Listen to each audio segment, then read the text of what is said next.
नमस्कार दर्शक बंधु आज क्षुद्र भिडियो आपण मानक स्वागत। दर्शक बंधु आज भिडियो मु आपण मानक बताइबी आपण घर पाखरे यही केतोटी गछ रहिबा द्वारा आपण घर को माड़ी आसी थाए घोर दरिद्रता। दर्शक बंधु कथार अछि वृक्ष ही जीवन एवं वृक्ष आमर बंधु अटे। जदि सही वृक्षटी सठिक वास्तु हिसाब से आम गृहर ठीक जगार रही न थाए तेबे आम घर पाई बहुत बड़ विपद को टाणी आनी थाए। ता सहित आपण घर को धनजनित समस्या दुख दारिद्रता को निज आड़ को टाणी आनी थाए, जहाद्वारा आपण घरर कौनसी सदस्य माने तांका जीवन रे उन्नति करि पारंती नाही। किंतु दर्शक बंधु समस्त गछ एपरी होई न थाए।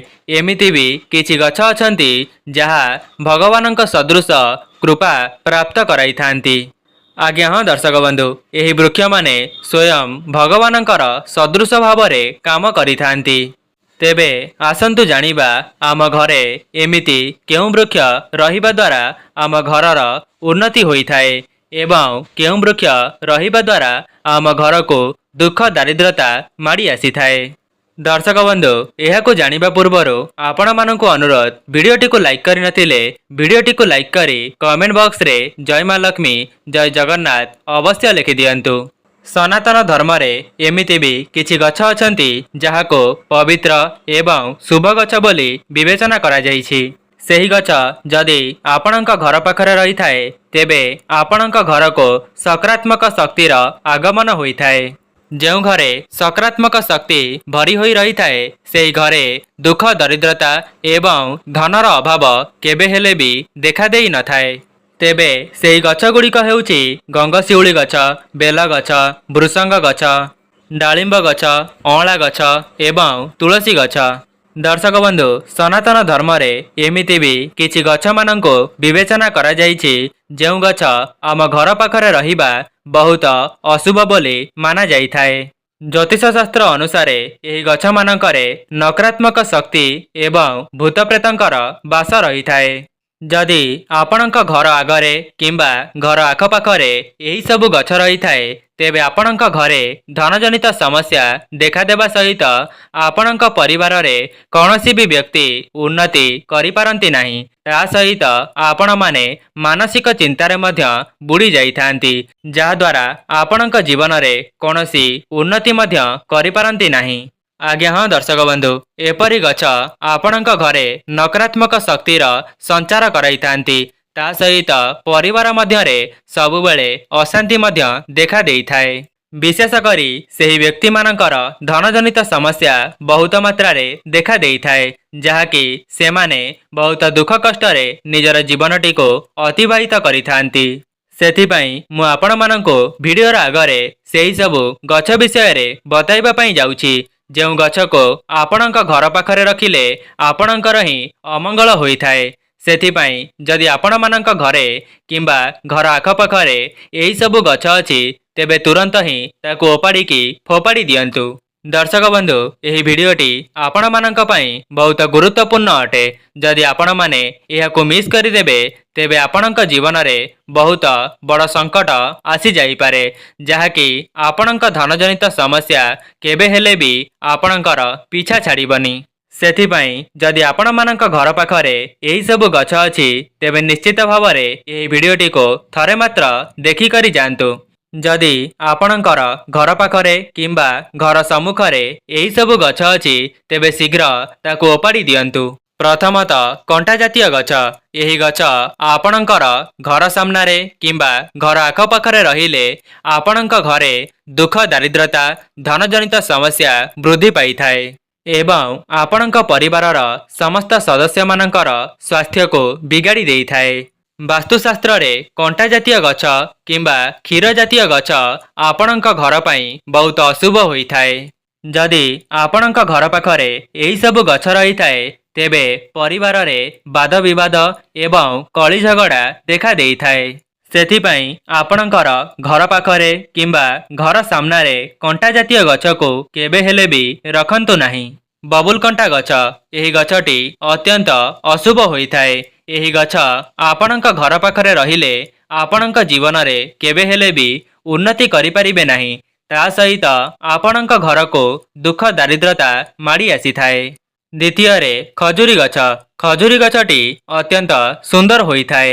ଏହାର ଫଳ ମଧ୍ୟ ବହୁତ ମଧୁର ହୋଇଥାଏ। କିନ୍ତୁ ଏହା ଆପଣଙ୍କର ଘର ସାମ୍ନାରେ କିମ୍ବା ଘର ପାଖରେ ରହିବା ଦ୍ୱାରା ଏହା ଆପଣଙ୍କର ବହୁତ ହାନିକାରକ ହୋଇଥାଏ।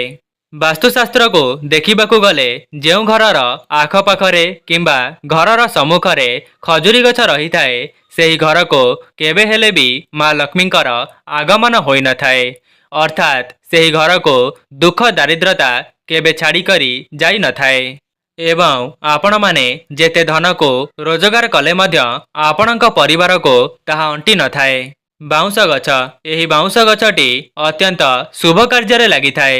ଚଉରାରେ ପଣାଘଡ଼ି ପାଇଁ ହେଉ କିମ୍ବା ଆକାଶଦୀପ ପାଇଁ ହେଉ, ଦେବାଦେବୀଙ୍କର ପତାକା ଲଗାଇବା ପାଇଁ ହେଉ କିମ୍ବା ଯଜ୍ଞ ପାଇଁ ହେଉ, ଏହାର ଆବଶ୍ୟକତା ଅନେକ କ୍ଷେତ୍ରରେ ହୋଇଥାଏ। କିନ୍ତୁ ଏହି ଗଛ ଘର ସାମ୍ନାରେ ରହିବା ଦ୍ୱାରା ଘରର ଅଶୁଭ ହୋଇଥାଏ। ଶାସ୍ତ୍ରରେ ଏମିତି ମଧ୍ୟ କୁହାଯାଇଛି ବାଉଁଶ ଗଛରେ ଭୂତ ପ୍ରେତଙ୍କର ବାସ ହୋଇଥାଏ।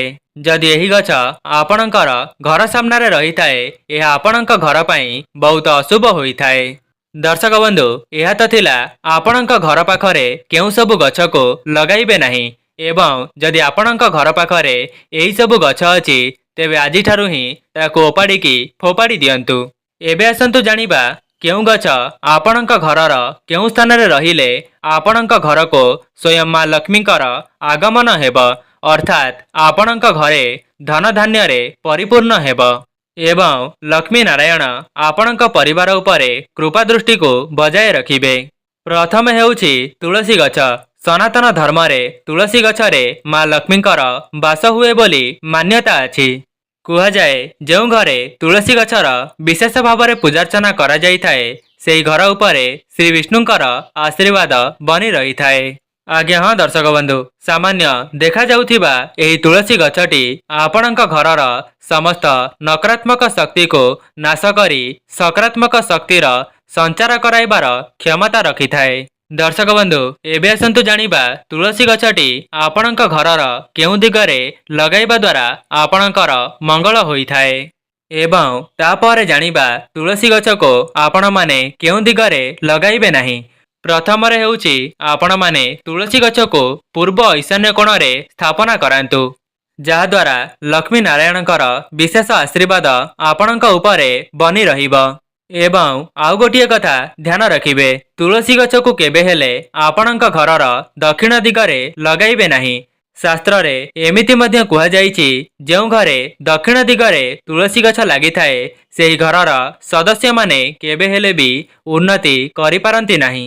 ସମସ୍ତ ମନୁଷ୍ୟ ସକାଳୁ ଉଠିବା ପରେ ବ୍ରହ୍ମ ମୁହୂର୍ତ୍ତରୁ ସ୍ନାନ ଆଦି କାର୍ଯ୍ୟ ସମାପନ କରିସାରି ତୁଳସୀ ଗଛ ମୂଳରେ ଜଳ ଚଢ଼ାଇବା ଅତ୍ୟନ୍ତ ପବିତ୍ର ବୋଲି ମାନାଯାଇଥାଏ।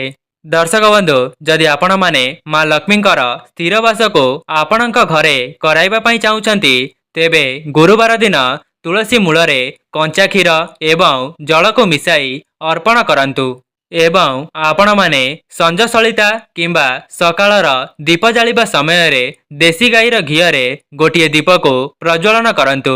ଦେଖିବେ 1 ମାସ ମଧ୍ୟରେ ଆପଣଙ୍କର ସମସ୍ତ ଧନଜନିତ ସମସ୍ୟା ଦୂର ହୋଇଯିବ ଏବଂ ଲକ୍ଷ୍ମୀ ନାରାୟଣଙ୍କର ବିଶେଷ ଆଶୀର୍ବାଦ ଆପଣଙ୍କ ପରିବାର ଉପରେ ବନି ରହିବ। ଦ୍ୱିତୀୟରେ ହେଉଛି ବେଲଗଛ। ଯେମିତିକି ଆପଣମାନେ ଜାଣିଛନ୍ତି ମହାଦେବଙ୍କୁ ବେଲପତ୍ରଟି ଅତ୍ୟନ୍ତ ପସନ୍ଦ ହୋଇଥାଏ। ଶାସ୍ତ୍ରରେ ମଧ୍ୟ ମାନ୍ୟତା ଅଛି ବେଲଗଛରେ ମହାଦେବ ବାସ କରିଥାନ୍ତି। ଏମିତି ମଧ୍ୟ କୁହାଯାଇଥାଏ ଯଦି ଆପଣଙ୍କର କୌଣସି ମନସ୍କାମନା ପୂର୍ଣ୍ଣ ହୋଇପାରୁନାହିଁ ତେବେ ଆପଣମାନେ ବେଲପତ୍ରକୁ ମହାଦେବଙ୍କୁ ଅର୍ପଣ କଲେ ମହାଦେବ ଆପଣଙ୍କର ସେହି ମନସ୍କାମନାଟିକୁ ଖୁବ୍ କମ୍ ସମୟ ମଧ୍ୟରେ ପୂରଣ କରିଦେଇଥାନ୍ତି। ତା ସହିତ ଯେଉଁ ଘରେ ବେଲଗଛର ପୂଜା କରାଯାଏ ସେହି ଘରେ ଶିବ ଏବଂ ଶକ୍ତି ସଦାସର୍ବଦା ବାସ କରିଥାନ୍ତି, ଯାହାଫଳରେ ସେମାନଙ୍କ ଘର ଉପରକୁ ଯାହା ବି ବିପଦ ଆସିଥାଏ ତାହା ମହାଦେବ ରକ୍ଷା କରିଦିଅନ୍ତି। ପ୍ରତ୍ୟେକ ଦିନ ବେଲଗଛର ମୂଳରେ ଜଳକୁ ଅର୍ପଣ କରିବା ଦ୍ୱାରା ଆପଣଙ୍କର ପିତୃପୁରୁଷ ତୃପ୍ତି ହୋଇଥାନ୍ତି।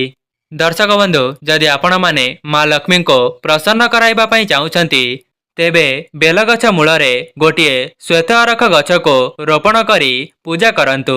ଦେଖିବେ ଏପରି କରିବା ଦ୍ୱାରା ମା ଲକ୍ଷ୍ମୀ ଆପଣଙ୍କ ଉପରେ ଧନର ବର୍ଷା କରାଇବେ।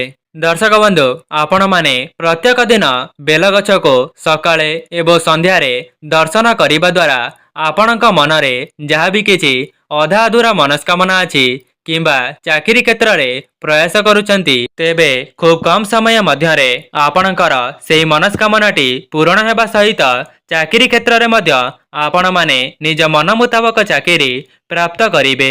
ଯଦି ଆପଣମାନେ ସନ୍ତାନ ପାଇଁ ଚିନ୍ତିତ ଅଛନ୍ତି ଏବଂ ଆପଣଙ୍କର ସନ୍ତାନ ସନ୍ତତି ହେଉନାହାନ୍ତି, ତେବେ ଆପଣମାନେ ବେଲଗଛର ପୂଜା କରନ୍ତୁ। ଦେଖିବେ ଖୁବ୍ କମ୍ ସମୟ ମଧ୍ୟରେ ଆପଣମାନେ ସନ୍ତାନ ସୁଖ ମଧ୍ୟ ଭୋଗ କରିବେ। ଦର୍ଶକ ବନ୍ଧୁ, ଆଉ ଗୋଟିଏ କଥା, ଯଦି ଆପଣମାନେ ବେଲଗଛକୁ କାଟୁଛନ୍ତି କିମ୍ବା ବେଲଗଛକୁ ନଷ୍ଟ କରିଦେଉଛନ୍ତି, ତେବେ ଆପଣଙ୍କ ଘର ଉପରକୁ ବହୁତ ବଡ଼ ବିପଦ ମାଡ଼ି ଆସିଥାଏ। ତୃତୀୟରେ ହେଉଛି ଶମୀ ଗଛ। ଏହି ଶମୀ ଗଛଟି ଆପଣଙ୍କ ଘରେ ରହିବା ଦ୍ୱାରା ଆପଣଙ୍କ ଘରକୁ ଧନର ଆଗମନ ହୋଇଥାଏ। ଏହି ଶମୀ ଗଛକୁ ଆପଣଙ୍କ ଘରର ବାମ ପାଖରେ ଲଗାଇବା ଉଚିତ। ଦର୍ଶକ ବନ୍ଧୁ, ଆପଣମାନେ ଚାହିଁଲେ ଏହି ଶମୀ ଗଛର ମୂଳରେ ସୋରିଷ ତେଲର ଦୀପ ଲଗାଇ ପାରିବେ, ଯାହାଦ୍ୱାରା ଆପଣଙ୍କୁ ଏଥିରୁ ବହୁତ ଶୁଭ ଫଳ ମିଳିପାରିବ। ଏହି ଉପାୟଟିକୁ କରିବା ଦ୍ୱାରା ଯଦି ଆପଣଙ୍କର ଶନି ଦଶା ଚାଲିଥାଏ, ତେବେ ସେଥିରୁ ମଧ୍ୟ ଆପଣମାନଙ୍କୁ ମୁକ୍ତି ମିଳିଯିବ। ତା ସହିତ ଶନିଦେବ ଆପଣଙ୍କ ଉପରେ ପ୍ରସନ୍ନ ହୋଇଯିବେ। ଦର୍ଶକ ବନ୍ଧୁ, ଆଉ ଗୋଟିଏ ଉପାୟ, ଆପଣମାନେ ବିଜୟା ଦଶମୀ ଦିନ ଏହି ଶମୀ ଗଛର ବହୁତ ବିଶେଷ ଭାବରେ ପୂଜାର୍ଚ୍ଚନା କରିବା ଦ୍ୱାରା ଆପଣଙ୍କ ଘରେ କେବେ ହେଲେ ବି ଧନର ଅଭାବ ଦେଖାଦେଇ ନଥାଏ। ଦର୍ଶକ ବନ୍ଧୁ, ଶମୀ ଗଛକୁ ଆପଣମାନେ ଏପରି ଲଗାଇବେ ଯେପରି ଆପଣଙ୍କ ଘରୁ ବାହାରକୁ ବାହାରିବା ସମୟରେ ସେହି ଗଛଟି ଆପଣଙ୍କର ଡାହାଣ ପାଖେ ରହିଥିବ। ଚତୁର୍ଥରେ ଅଶ୍ୱଗନ୍ଧା ଗଛ।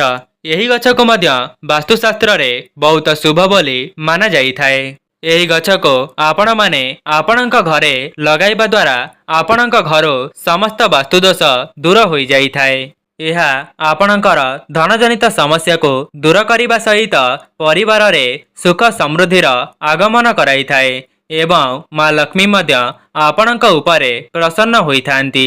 ପଞ୍ଚମରେ ଅଁଳା ଗଛ। ଯଦି ଆପଣଙ୍କର ଅଁଳା ଗଛଟି ପୂର୍ବ ଦିଗ କିମ୍ବା ଉତ୍ତର ଦିଗରେ ରହିଥାଏ, ତେବେ ଆପଣଙ୍କ ଘରେ ବହୁତ ଅଧିକ ଧନର ଆଗମନ ହେବ। ତା ସହିତ ଲକ୍ଷ୍ମୀ ନାରାୟଣ ଆପଣଙ୍କ ଘରେ ସଦାସର୍ବଦା ବାସ କରିବେ। ଯଦି ଆପଣମାନେ ବ୍ୟାପାର ବାଣିଜ୍ୟ କ୍ଷେତ୍ରରେ ପ୍ରୟାସ କରୁଥିଲେ, ତେବେ ସେଥିରୁ ମଧ୍ୟ ଆପଣଙ୍କୁ ବହୁତ ଲାଭ ପ୍ରାପ୍ତି ହେବ।